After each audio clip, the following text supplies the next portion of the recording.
Hello అందరికీ, welcome to my channel. ఇవాళ మనం రిఫ్రెషింగ్ మింట్ లీవ్స్తో రోటి పచ్చడి ఎలా తయారు చేసుకోవాలో చూద్దాము. ఈ మింట్ లీవ్స్ అనేవి కంటికి, వంటికి, చర్మానికి, ఆరోగ్యానికి ఎంతో మేలును చేస్తాయి. ఇందులో ఉన్న యాంటీ ఆక్సిడెంట్ లక్షణాలు ఫ్రీ రాడికల్స్ నుండి చర్మ కణాలను రక్షిస్తాయి. పుదీనా లీవ్స్లో మనకి విటమిన్ ఏ ఇంకా విటమిన్ సి, ఐరన్, మ్యాంగనీసు సమృద్ధిగా ఉంటాయి. ఇవి జీర్ణక్రియకు మేలును చేస్తాయి. మౌత్ రిఫ్రెష్మెంట్కి బాగా యూజ్ అవుతాయి. అలర్జీస్ నుంచి మంచి ఉపశమనం ఉంటుంది. ఇప్పుడు మనం ఈ మింట్ లీవ్స్ యొక్క కొమ్మల నుండి ఆకుల్ని సపరేట్ చేసేసి పక్కకు తీసి పెట్టేసుకుందాము. ఇలా సపరేట్ చేసుకున్న ఈ లీవ్స్ అన్నిటినీ కూడా వాటర్ పోసి బాగా వాష్ చేసుకొని పక్కన పెట్టేసేసుకోవాలి. ఇప్పుడు మనం mouth watering, refreshing, healthy mint leaves రోటి పచ్చడి కోసం ఒక 15 పచ్చిమిరపకాయలు, 4-5 వెల్లుల్లిపాయలు, 2 ఎండుమిరపకాయలు, ఇంకా కొన్ని మెంతులు, ధనియాలు, జీలకర్ర, వీటితో పాటు ఒక 2-3 టేబుల్ స్పూన్ల వరకు పల్లీలను కూడా తీసుకోవాలి. వీటన్నిటితో పాటు ఒక 2 రెమ్మలు కరివేపాకు కూడా పక్కన పెట్టుకోవాలి. ఇప్పుడు మనం ఒక ప్యాన్లోకి ఆయిల్ వేసుకొని అందులోకి మెంతులు, ధనియాలు, జీలకర్ర వేసుకోవాలి. ఇవన్నీ కూడా బాగా వేగనివ్వాలి. ఇవన్నీ కూడా బాగా ఫ్రై అయిన తర్వాత వీటన్నిటిని కూడా పక్కన తీసి పెట్టుకొని అందులోనే అదే ఆయిల్లో మనము పల్లీలు అనేవి వేసుకోవాలి. ఈ పల్లీలు కూడా బాగా వేగి క్రంచీగా కలర్ మారే వరకు, క్రంచీగా అయ్యే వరకు బాగా వేగనివ్వాలి. వీటిని కూడా పక్కన తీసి పెట్టుకోవాలి. అదే ఆయిల్లో ఘాట్లు పెట్టుకున్న పచ్చిమిరపకాయలు వేసుకొని బాగా వేపుకోవాలి. పచ్చిమిరపకాయలకి ఘాట్లు పెట్టలేదంటే దివాళీ ఫెస్టివల్ అంతా మన ఇంట్లోనే ఉంటుంది. బాగా వేగిన పచ్చిమిరపకాయలను కూడా తీసి పక్కన పెట్టేసుకుందాము. అదే ఆయిల్లోకి ఇప్పుడు ఒక 2 చిన్న సైజ్ టమాటో ముక్కలు వేసుకొని బాగా ఫ్రై చేసుకోవాలి.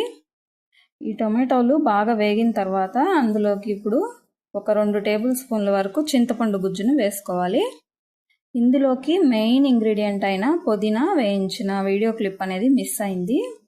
ఇలా ఫ్రెష్ మింట్ లీవ్స్ని వేయించుకొని పక్కన పెట్టుకోవాలి.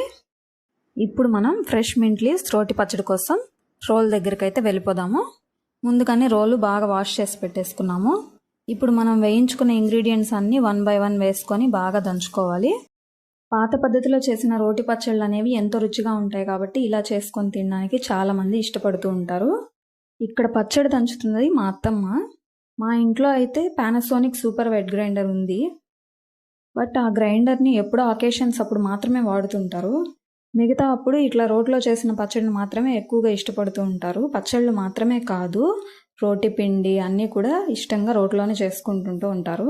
చాలామంది రోటి పచ్చడి అని చెప్తారు కానీ రోట్లో వేసి దంచి మరీ చూపించరు. మిక్సీలో వేసి తిప్పి రోటి పచ్చడి రెడీ అంటారు. చూడండి ఇక్కడ మా అత్త ఎంత ఓపికగా దంచుతుందో. ఈ ఓపిక ఈ కాలం వాళ్ళకి అస్సలు ఉండదు. మా ఆయన ఊరికొచ్చినప్పుడల్లా ఈ రోటి పచ్చళ్ళు ఇష్టంగా తింటున్నాడని నెల్లూరు నుంచి ఒక రోలు కొనుక్కొని సంచిలో వేసుకొని బెంగళూరుకి మోసుకెళ్ళి పెట్టుకున్నాను. అయితే రోట్లో వేసి పచ్చళ్ళు చేసే అంత ఓపిక మనకెక్కడుంటుంది. నా పిల్లలతో వేగేసరికి నా తల ప్రాణం తోక్కొస్తుంది. ఆ రోల్ తీసి భద్రంగా ర్యాక్లో పెట్టి దాచిపెట్టేశాను. ఇందులో నేను ఒక ఆనియన్ని యాడ్ చేశాను, అది పూర్తిగా ఆప్షనల్. అలా రోట్లో వేసి దంచిన ఆ పచ్చడిని తీసుకొని పోపు వేసుకొని సర్వ్ చేసుకుంటే పుదీనా చట్నీ రెడీ అయిపోతుంది. వేడివేడి అన్నంలోకి కొంచెం నెయ్యి వేసుకొని ఈ పచ్చడితో తింటే చాలా బాగుంటుంది. వితౌట్ గీ కూడా ఈ చట్నీ అనేది చాలా టేస్టీగా ఉంటుంది అండ్ సూపర్ హెల్దీ. ఈ పచ్చడి మజ్జిగన్నంలోకి, సద్దన్నంలోకి కూడా చాలా బాగుంటుంది. అందరూ కూడా తప్పకుండా ఒకసారి ట్రై చేసేయండి. వీడియో నచ్చిందంటే లైక్ చేయండి, అలాగే మన ఛానల్ని సబ్స్క్రైబ్ చేసుకోండి.